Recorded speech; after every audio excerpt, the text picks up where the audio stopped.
And there we go. Hey, Tasman, how are you? I'm doing good, Paris. How about yourself? Pretty good, pretty good. Thank you very much for joining us today. And as always, this is another episode of Truth Talks where we go over the stories behind our clients. And today we have Tasman here. And Tasman, give us a little bit of an update on what's going on your end. Anything exciting going on in your life? Um, Actually, not too much too lately. Just a lot of work. I'm doing school. And yeah, just trying to have some fun outside of that as well. Awesome. Great, great. Well, yeah, I appreciate you coming on, and I think it'll be good to get some insights into your journey. Maybe walk us through a little bit of kind of, the beginning stages of your fitness journey and like what triggered you to kind of start taking some more action in terms of your health and fitness. Yeah, so I've always been kind of interested in fitness and how it works, but I never really had, obviously, the guidance that I do now in terms of structuring things, in terms of a workout plan, in terms of nutrition. My family, like, they're all really involved in sports, but not necessarily like fitness. Like my dad and my brother heavily involved in a lot of sports and activity. My sister and I tried to do a bit. I was big into baseball. I would still play that if I had more time. Um, but besides that, I never really was like a gym goer or anything. But um, once I got to university, things changed for me. Like once I finished high school, like I started to lose weight a lot, and then I gained a bunch of weight. And I was trying to figure out like, what do I do? So I'd go to the gym on and off, nothing consistent.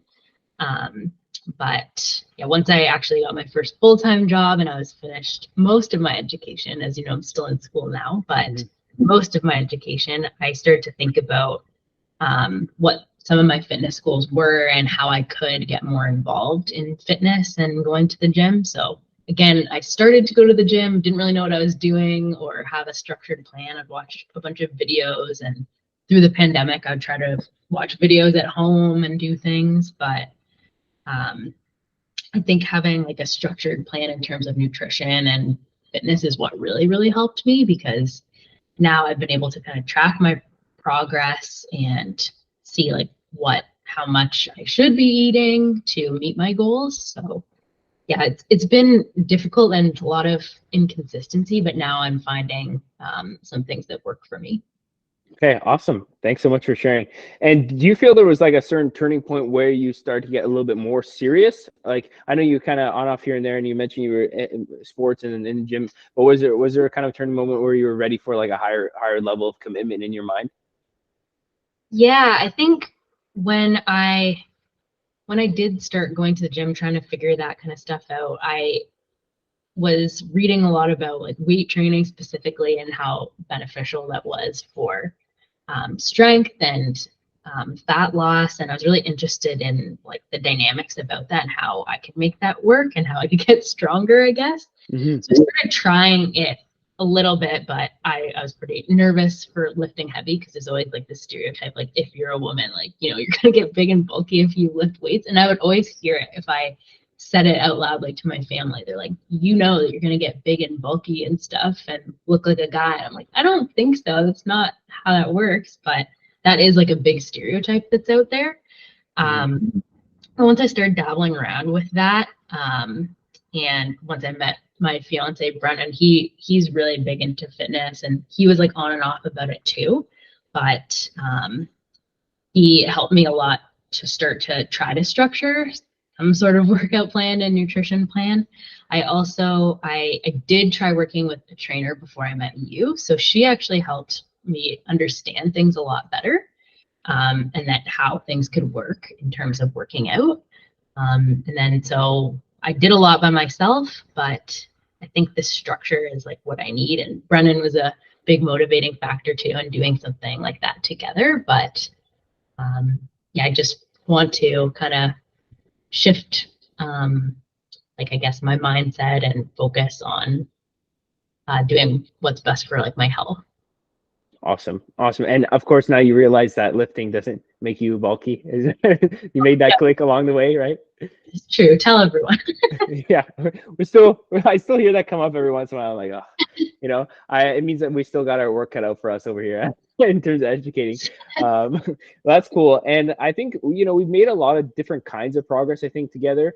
We had teamed up first and we did a little bit of kind of getting the ball rolling. And then we did a fat loss phase, and we've worked, you know, on performance. And I think a lot of things in terms of just like balancing life, work, and school with, you know, fitness. So that has been a big thing that we chat about, which I definitely want to get into later. But what do you think were some wins, like maybe things that you didn't think were going to happen that you achieved, or things that you thought would happen and you did achieve them along the way?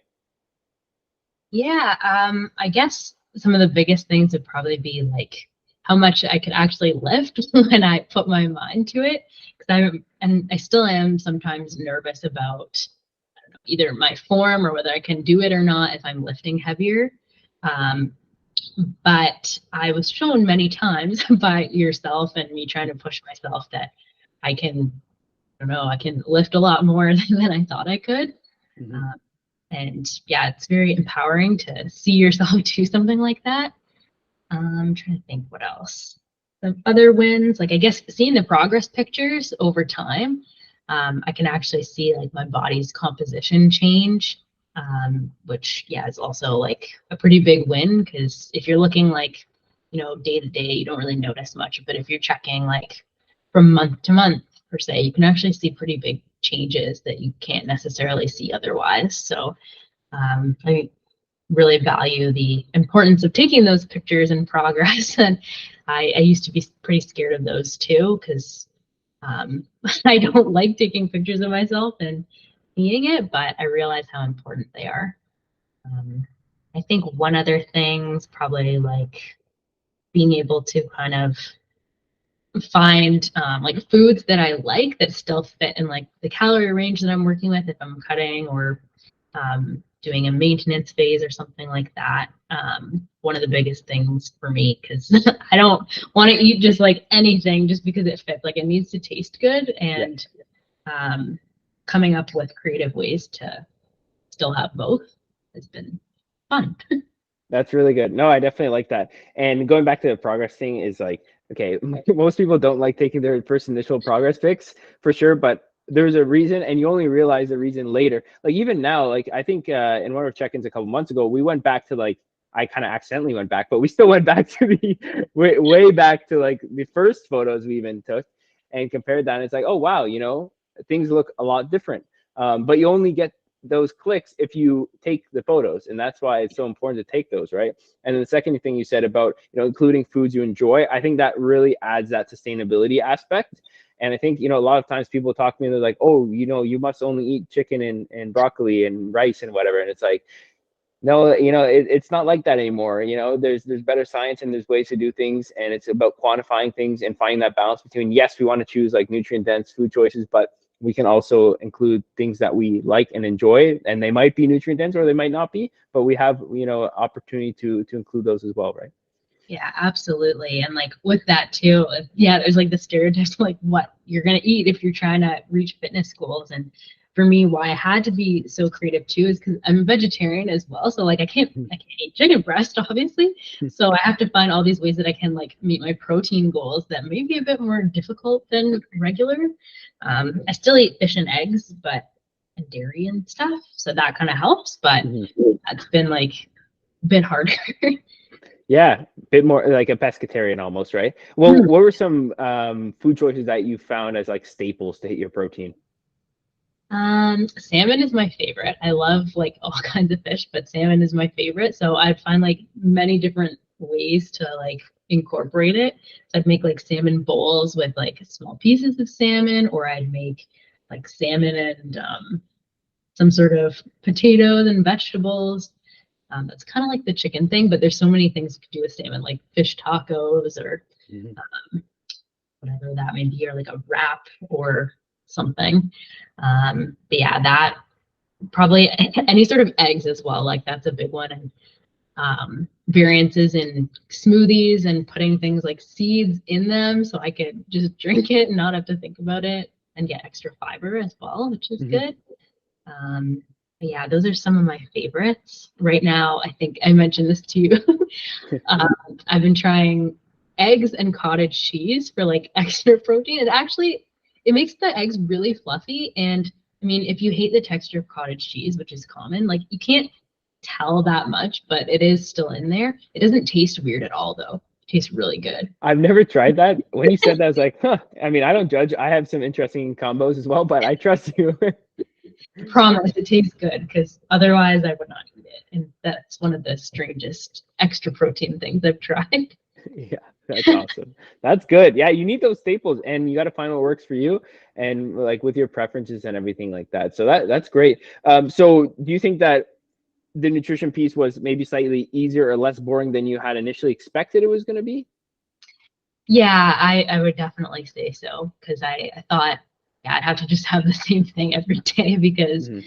if I changed something, it would throw everything off. But yeah, I've had to be really patient with that because sometimes if I do change something, it does throw things off a bit. So I have to like readjust. Mm-hmm. But I would kind of rotate meals in and out. So I'd have Nice. like weeks I would do like this set of meals and then I would switch it up so that I didn't have to plan so much and I'd already have everything set up. I'd just rotate through them.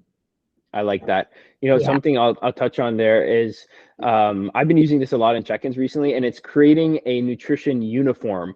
So, you know, you kind of described a similar process there, but you know, when you go to work, if you have a uniform, it's very easy. You just put it on and go versus, okay, what socks am I going to wear? What pants am I going to wear? Is it going to match my shirt? Do I wear a hat? Do I wear a jacket? Is that going to match? Like you have to guess and check if it's going to fit into that. And it's a lot of decision fatigue. But when you have a nutrition uniform, doesn't mean you have to eat the same thing every single day, or you might have like some staple meals and then you kind of rotate through them, ones that you like. But it means that you're reducing the amount of decision fatigue and you have like a uniform for how your day is going to run nutritionally. And that way it just goes much smoother and you can kind of check your boxes easier. Exactly. So Exactly. that's awesome. That's really good. And speaking of kind of like routine and everything like that, I do want to dive into like just the amount of things that you've had to juggle, you know, recently in the past few months in terms of, you know, the school and the work and some other extracurriculars. And we'll also say alongside your fitness journey. So what would you say were some strategies that you've employed either like tactically or also like psychologically to keep yourself in the groove? Yeah, I can say that's actually been a pretty big challenge of mine trying to balance everything because I tend to very often fill up my plate very full, so it feels overwhelming trying to fit anything else in. So at first, definitely adding fitness was overwhelming to me, and I was like, where am I going to fit it? And I can't do it. But I really had more time than I thought, and it doesn't take as long as I thought. 'Cause yeah, right now I'm juggling work, school, I'm planning a wedding. And yeah, trying to do regular people things and see friends and family.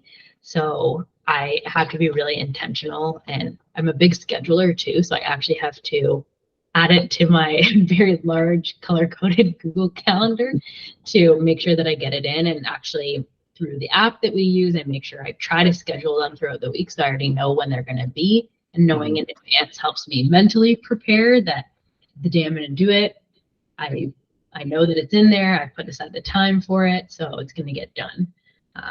But yeah, mentally it's been tough sometimes because I get so tired from all those other things.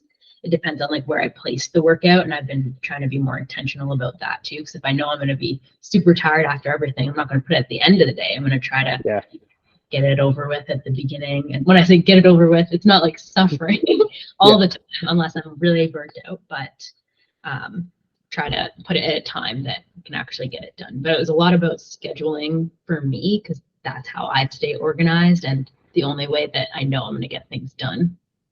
Totally. I think that's huge. And you know how I am about encouraging planning and routine and all that stuff. You've heard a billion times, but I think that, you know, that's a huge piece. Is like, where do you also not only have the time but the emotional energy to put into training? Because hard training does take, you know, you have to be focused and intentional with what you're doing, especially if you're trying to, you know, get stronger. So I think that's really important to acknowledge. Okay, here are the days where I'm going to be a little bit more tired. Here are the days and the times that I'm going to be more tired. So maybe I would try not to schedule my workouts during those times to make life a little bit easier. And we've also taken a relatively, I would say, like minimalistic approach with your training. We just focus on the bread and butter stuff we know that's going to keep us in the groove and enough of a stimulus, but we haven't been including any fluff. It's just kind of like 3 days a week right now we're training, right? and then we have some step goals and some other activity goals. But I think it's been trying to keep that as manageable as possible, so it feels achievable working with your schedule. So I think that's a big piece as well. Do you find a difference when we drop from 4 to 3 days? Yeah, actually a big one. Like even mentally, and because I put things like written down, like even just seeing like 3 opposed to 4, it doesn't seem like a big difference, but mentally for me it is, because I get pretty overwhelmed with my schedule, and like managing 3 days is so much easier because I could get it done in the week. I could leave my weekends open. I know generally like when I go into work opposed to working from home, so I can make sure it's not on that day, because I know I'm going to be extra tired when I come home from all of that transit and work day. So it's been very manageable for me to kind of fit that in. Gotcha. No, that's awesome. And that's where, we could have easily said, okay, now's a period of my time, of my life where I just can't work out. It's too busy, whatever. But it's like, wait a second, let's meet in the middle. Give us like almost like the minimum effective dose we need, and then we're good to go. And for you, I feel like your ability to hold on to muscle mass is probably a little bit better than some other people. So in that case, we can probably dabble with slightly lower training volumes than I would otherwise program for some other people. But it's more just being very intentional with our sessions, make them organized, and choose like no fluff, just choose what we know is going to kind of get the job done for training. So I think that's awesome. Are there any other like psychological things that you've used maybe when you have a long day or you have a lot going on to kind of recenter yourself and say, okay, I can actually balance everything? Yeah, I'm trying to think. Some of the things I like to do outside of work stuff. I like to read a lot. So that kind of helps me disconnect and be like part of some other world that's written in a book. I spend too much time on my phone, I think. So I try to disconnect from technology, because even right now, as we speak, my eyes are burning from staring at the screen all day. Right. But yeah, I like that. I do like outdoor activities, but mostly in the summer. That's like my favorite time to do that. I find things like hiking or mountain biking I'll do with running. That's a lot of fun. I also like anything that involves being on the water, so like kayaking or swimming. Those are some of my favorite things that help me kind of disconnect. But yeah, I also like to write, and play music is a really big one. I sing and I play guitar occasionally, but usually I get Brennan to play the music and I'll just sing. So those things kind of help a lot and help me disconnect from life, I guess. Yeah, I feel like you have a very creative side to you as well. You're a very interesting kind of range of things, which is cool. It's good to be multifaceted. I'm kind of like all in on one thing type kind of guy, apparently. No, just kidding. But that's what makes me happy. But no, I like that. I think that's really, really awesome. And I would definitely like to hear you guys play one day as well. That's cool. So I think that's good.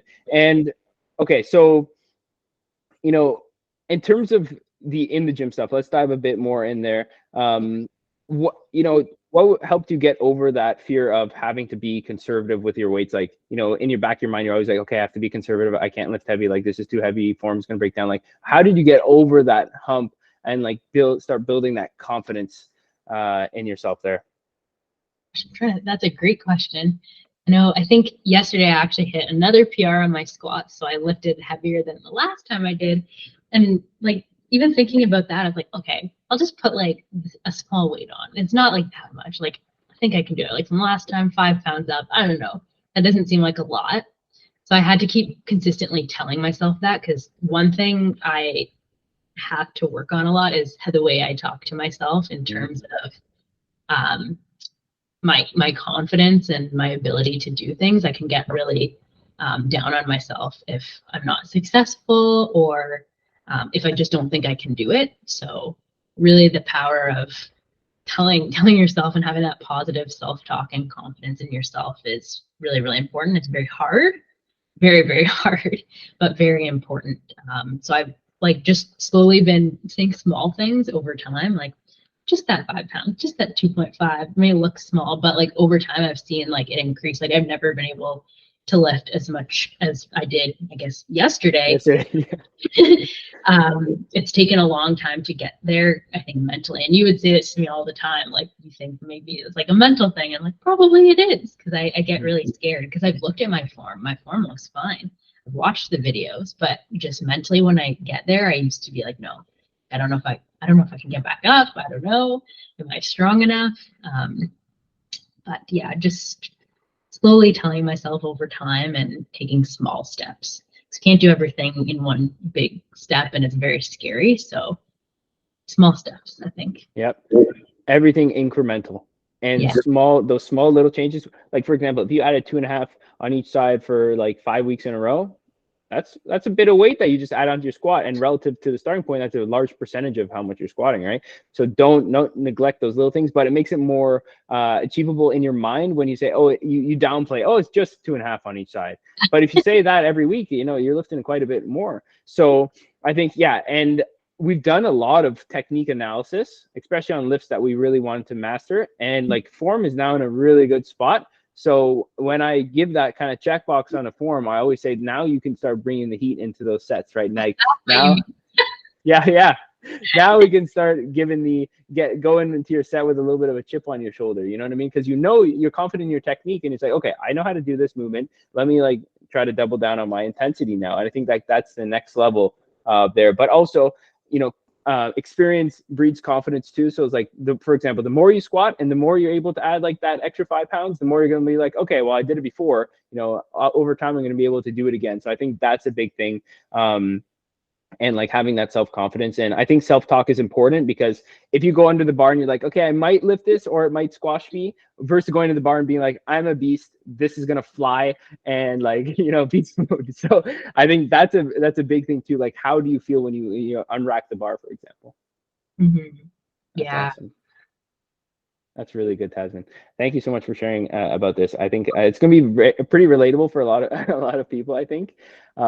And I would say maybe talk about also some of the challenges that you faced along the way, and maybe some solutions or some things that we've navigated around.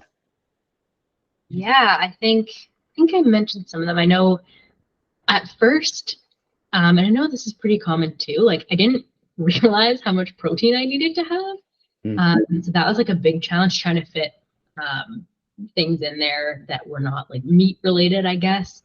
So trying to be really creative with those strategies to meet the protein goals that I have to meet.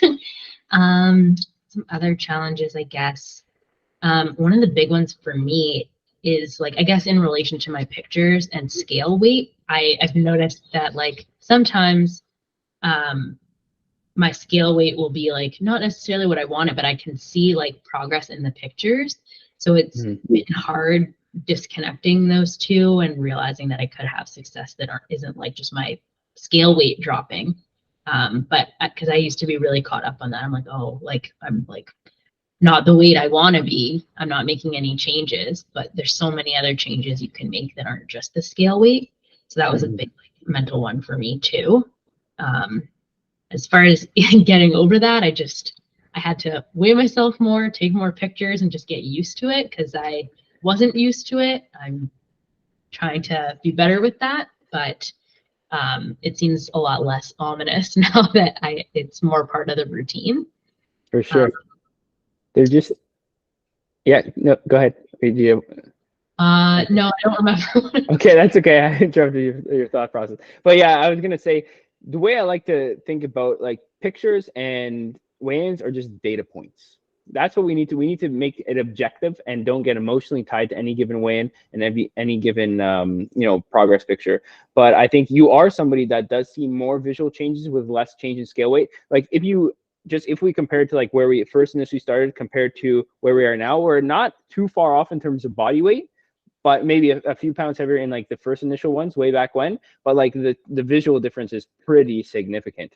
So if we didn't take any photos and all you were looking at was your scale weight, you would be pretty disappointed, right? So it's like you can't just look at one marker of progress, because it's not going to tell the full story. And that's why I get the obsession that a lot of us have with the scale. And, you know, sometimes when I'm in a fat loss phase, you know, I like a scale weight, you know, does change how I feel in the morning when I wake up, right? I totally get it. But over time, it's like removing the connection between, okay, if I'm not losing weight, I'm not making progress. Yeah, and that was a big thing that I had to overcome, because I remember I used to get so upset just seeing the scale weight, and I was like, I can't do this. I don't want to look at that. I don't want to look at my pictures. But over time, yeah, it definitely is not as scary, knowing that it's just like data collection, and it doesn't like define like the effort I put into it and like how I'm making changes. So that's a really big thing. Absolutely. No, I think that's great. And that's really like maturing in your fitness journey. That's also like a mindset win too. You know what I mean? That's a big mind to it. Awesome. And maybe we'll turn it to go a little bit deeper now. What would you say was kind of like what has fitness kind of given you, and what has like diving in more into this process given you as like a person, not like strength or muscle gain or fat loss or like changing your body. I mean, like you as a person, what do you think fitness has gifted you? Well, I guess like I'm trying to think of the best way to say this. There's like a lot of things like in your life that you can't control, and for me, it has given me like a sense of something that I can like control, like how things that I can eat, or getting the workouts in, or things like that. But it is something I have control of, and I have a choice in to make those changes, and something that I'm really active in. And it has shown me that I'm really capable, and I have things that I can be confident about. It's kind of started to shift my mindset there too, that there are more things that I'm capable of than I'm aware of, or yeah, and it's shown me that like mentally too, like I'm stronger than I think that I am, because a lot of fitness too, I guess, relating it back to that, is a mental component. Mm-hmm. And if you can have the physical component of it and be really strong and whatever, but if mentally you don't have that strength there too, it is a limiting factor. And I've seen it limit me many times, not just in fitness, but it can limit people in life as well. So Yeah. that's been something that it has shown me about myself, that yeah. Absolutely. No, that's awesome. Thank you so much for sharing that. I 100% agree. It's like the strength in like up here that you get from your fitness journey, it makes you have that click of like, oh, I applied this here and I did all these things here. Why can't I do that in other areas of my life? And I typically find that's the main, and I talk about this all the time, probably in other podcasts, about like self-limiting beliefs, but I just, because I'm so hung up on it for a reason, the key difference between people that are successful, not only in the fitness journey, but even people I see that just in life, whatever you define success as and what they care about, the key difference is whether they decide they can get over those self-limiting beliefs, or if they leave them to be self-limiting forever, right? Like going into this, you could say, okay, you know, I've never seen progress before. I can't lose weight. I can't get stronger. I'm weak. You know, you could have all these self-limiting beliefs. I'm too busy, right? That's a big one. I'm too busy. Now's not the right time. And you tell yourself these stories, but in reality, when we put things into practice, you're like, wait a second, I'm kind of doing it. And you're like, oh, shoot, you know what? Why was I even thinking that way? And I think that's the biggest thing, is like getting over whatever self-limiting belief and having the awareness to kind of catch yourself in those thought patterns. Yeah, absolutely. And I don't know where I heard this, but it's been something that like sits in my head all the time, especially with the I'm too busy thing. It's not that you're too busy, it's that something is not a priority. So that has really like sat with me. And of course, there are some limits to that, but I know for me, like saying I was too busy, it just meant that I didn't want to do something or make it a priority. But there are things that I really care about, and fitness is becoming one that is quite important to me in achieving those goals. So I want to make it a priority. So I make it work. And my schedule is very busy, but it is possible to make it work. I think for a lot of people who don't think that, I think you can do it if you care about it enough. Yeah, 100%. And it is okay if it's not a priority, but like it's about admitting, whether you want to admit that to yourself. Because, you know, if you say, oh yeah, I really want to get in shape, but I just have not enough time, you're kind of lying to yourself, right? But if you're like, you know what, I don't really care about getting in shape and I'm not going to dedicate the time because it's not a priority, then you know, that's a personal decision, just being honest with yourself, right? So that's really cool. And, you know, kind of wheeling it back to coaching and stuff, what do you feel I'm always curious to ask this question, what do you think has been the most valuable aspect of like having somebody in your corner? Because, you know, everybody has a different perspective on like what is value for them and what they don't care about in terms of the coaching process. What do you think for you personally has been beneficial? I think one of the biggest things is like the positive influence, because especially if you're in your head a lot, like having someone that believes you can do it and that becomes a pattern over time, it kind of influences you to start thinking similar ways, which is a really good thing, because then you develop strong like mindset habits and start to develop more confidence in yourself too. I think that's a big thing. And yeah, knowing that someone is looking out for your goals too is really helpful, because obviously they're important, but sometimes like life gets in the way, and you have someone there to keep you on track when you're kind of going all over the place. So I think that's been really helpful for me. And yeah, definitely the structure of everything, because as you know, I do appreciate structure and organization. So I know like what to do. I don't have to figure it out myself. And same with nutrition. That's been really, really beneficial. Awesome. I like that. No, it's great to hear. And I always want to be the person that brings you up and makes you realize that, you know, I always have certain standards that I have for certain clients based on, you know, how much of a priority fitness is for them. And I think like my job is always to bring you guys up to set that standard for yourself and realize what you're capable of given how much of a priority fitness is, right? Like if you're just trying to make the tiniest bit of progress, then obviously my standards are going to be lower than somebody who's like, you know, wants the world in their fitness journey. So I always want to give you the extra push. And most of the time, if you really think about it, you can do more than you think, right? And sometimes I just want to call you out and be like, you know, you got it, you know. Because at first I remember you used to do that. I was like, what is this guy like? How does he know? Like, he doesn't know that I can do that. Like, why did you think that? But yeah, I really over time you were right. And yeah, just a mental block. And yeah, it's good to have that. Yeah. Who's this guy on the internet telling me what I can and cannot do? Who is he? Yeah, that's hilarious. No, that's cool, Tasman. And I guess, you know, I want you to talk to somebody who maybe is in the scenario, maybe has been giving themselves some excuses, and whether they admit it themselves or not, or putting off their fitness goals, or saying they're not ready, or blah blah blah blah blah. But deep down they know that they want to intrinsically work on themselves. What do you think are some ways to reframe their mindset so they can start taking more action? Yeah, that's a great question. Yeah, it can definitely be hard, because yeah, life is life and it's busy and it's overwhelming. If you want to take those first steps, I guess, kind of like I mentioned before, start small, and then kind of work your way up in terms of that. And there's so many things you can tell yourself, like I guess excuses, or yeah, not being as honest with yourself as you could be. But if you want to start, the only thing you have to do is start, I guess. Just take one step, whether it's small or not. But yeah, the only way to get on that journey, if you want to be there, is to start. Because there's not going to be necessarily a good time to do that. And you know, if you want to start getting there, you have to start somewhere. Time's just gonna go. It doesn't stop for anybody. So if you want something, just go for it. I like it. Very inspirational. I'm gonna get off my butt and start do whatever. Work out after this. I'm hyping myself up now. Yeah, hey, you got to work out after this. I already hit mine earlier with one of our other clients, Steve. I wish I did earlier, but I was busy. I have to do it now.